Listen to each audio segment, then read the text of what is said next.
questions. Keanu Reeves was originally supposed to appear in Hobbs and Shaw. Yeah, he was. Who was he going to play? They didn't say specifically, but The Rock basically said it was meant to be the voice on the voice of Etion, is what you call it. Oh, really? He was going to be like the head bad guy? So as I predicted this ages ago, whenever we first heard that he was going to be in the movie, I was like, you know what, at the end he'll step out, even maybe in a post-credit scene. Yeah. And it'll be like, I'm coming for you, Hobbs and Shaw. And it'll be like, Keanu Reeves!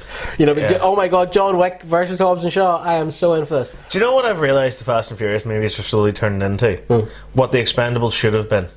Yeah. That's what they're turning into. Yeah. Just a bunch of action stars all getting together to have a good time. Yeah. I think the Fast and Furious franchise, because Michael Rooker has just joined That's Fast right, 9. he's in Fast 9, yeah, he's going to be a bad guy. They're trying to outdo Marvel for the amount of superstars in a movie franchise. Everybody's in them now. And the most ridiculous CGI assisted stunts. Yeah. So Keanu Reeves was meant to be in Hobbs and Shaw, which to me is basically he will be in Hobbs and Shaw too. Of course, yeah. Which I'm completely okay with. New rumour is that the Crisis on Infinite Earth, which we talked about a few minutes ago as well, at the end of it, Supergirl's Earth and Arrow's Earth will be folded into each other. Yeah, as we expected. We've talked about this for years. This was definitely going to happen at some point.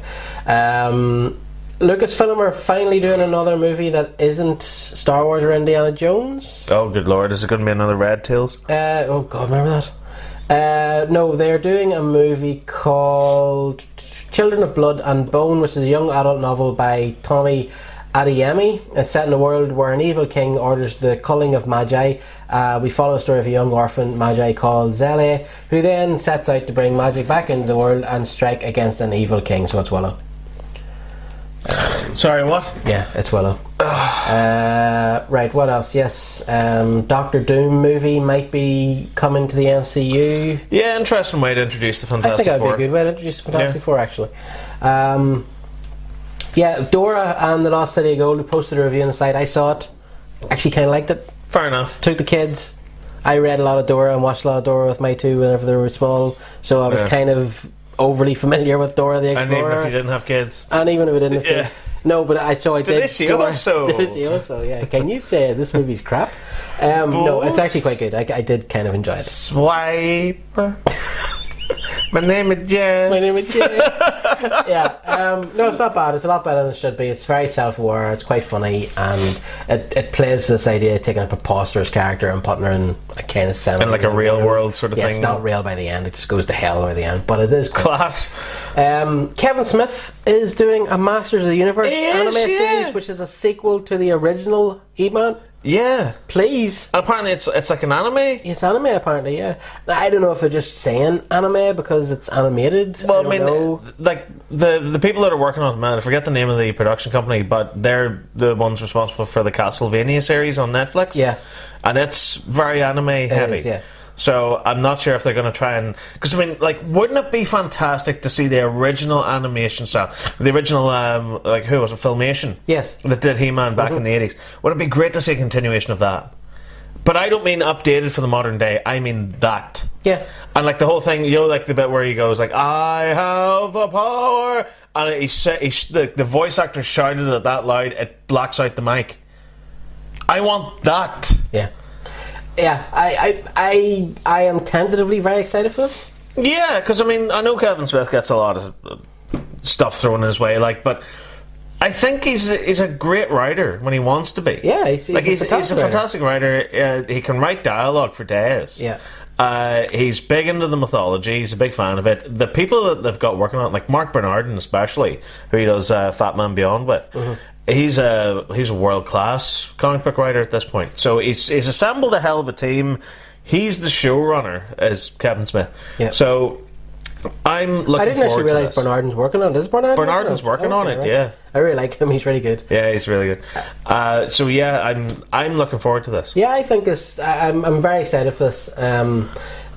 Yeah, I just was never aware of an overarching storyline that was going through Masters Universe as a kid. It was always like let's go beat up Skeletor, here's a message about why brushing your teeth's a good thing. Yeah, the moral of this story was. Yeah.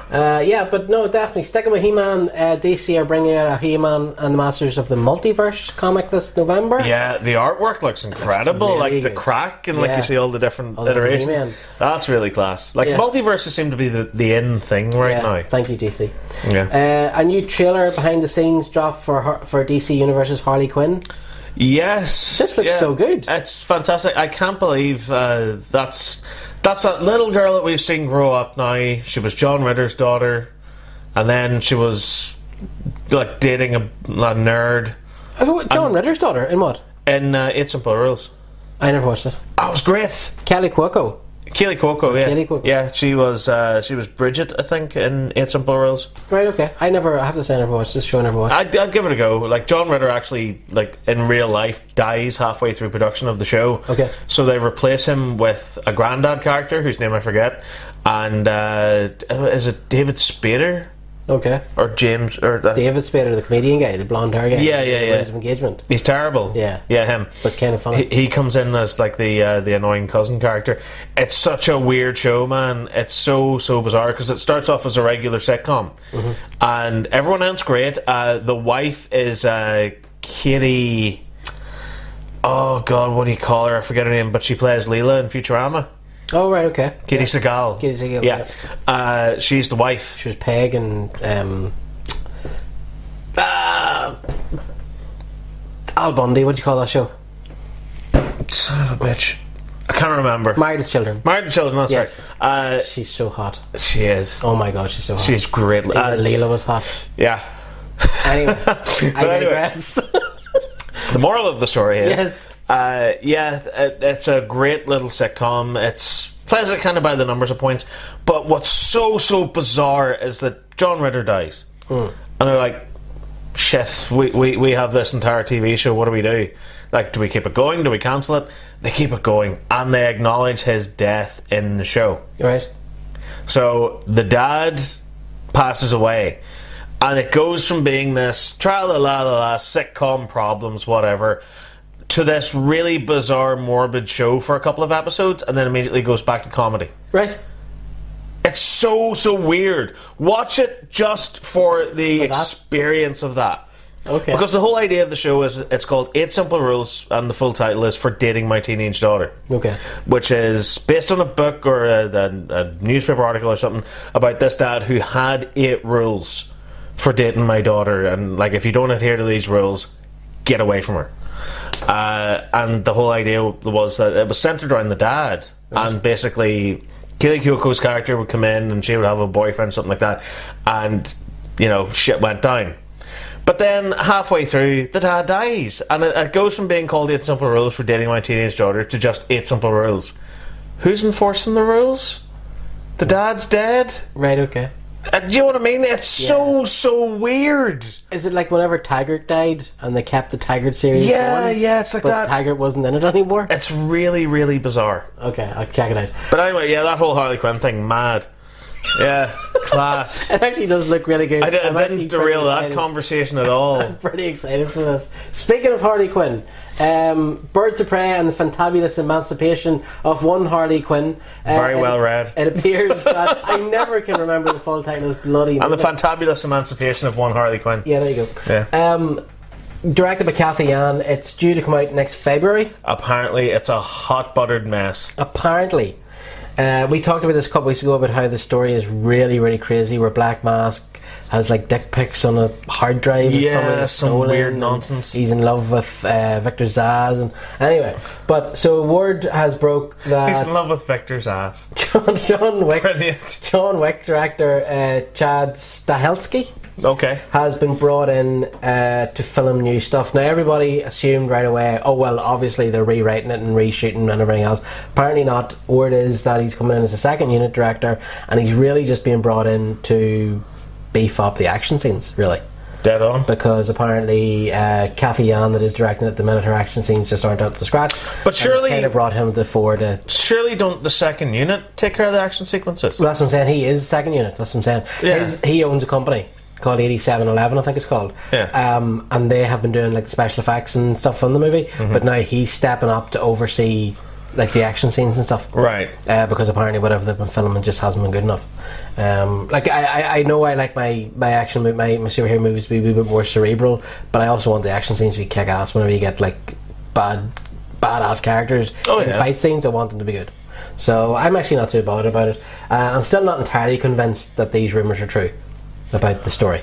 Yeah, no, I'm not either. Still not entirely convinced. I think it's kind of... I know it's out there, but it's a little bit too far out there. But again, sure, we were hearing the same things about Suicide Squad, and look how that turned out. I like Suicide Squad. I like it. It's just kind of like the world's weirdest movie. Yeah, because they tried to make it a Marvel movie. Yeah, it's kind of like trying to eat trifle with fried eggs. Right. I like both, but just not together. We talked earlier about Matt Reeves' Batman movie. Some rumoured names have been bouncing around for villains in the movie.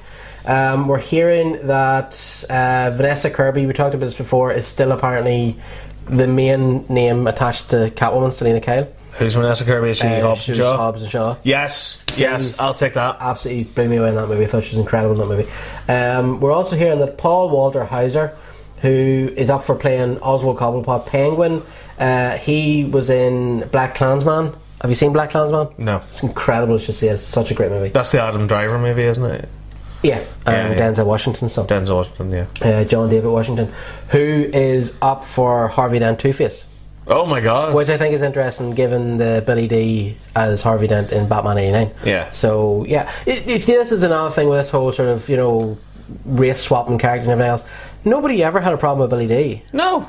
Because he was really good. Yeah, exactly. It's and he just owned the character. It's the right actor for the job. Yeah. It's kind of regardless. Like, as long as they have no connections, like as long as their history doesn't make them the character that they are. Yeah.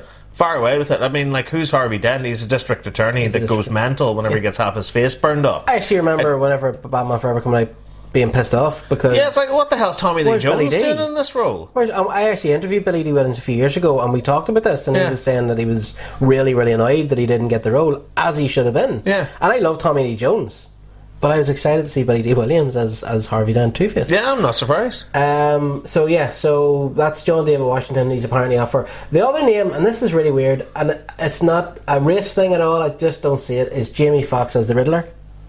No, it doesn't work. Doesn't work. Doesn't work. Like, for one thing, like, whenever you say Jamie Foxx to me now, I can't take him seriously because of Electro.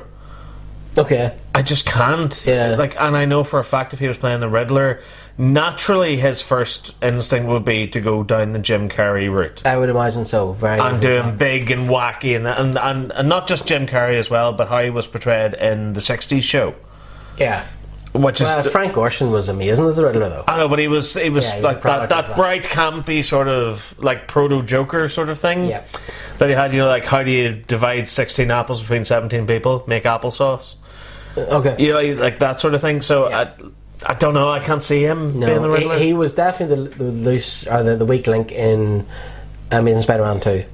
Oh, are you kidding me? There's so many loose links in that movie. I quite like that movie. I do quite like that movie, but I think, but okay. Before he becomes Electro, he's just awful because he plays it so stupid. He's so out of sync. He's a 1950s nerd. He really is. Yeah, it's horrible. Right, Batgirl is apparently a very high priority at Warner Brothers to get the movie made. Fair enough, yeah. Fair enough. Titans Season 2 gets a really cool poster. Bond 25 has been officially named No Time to Die.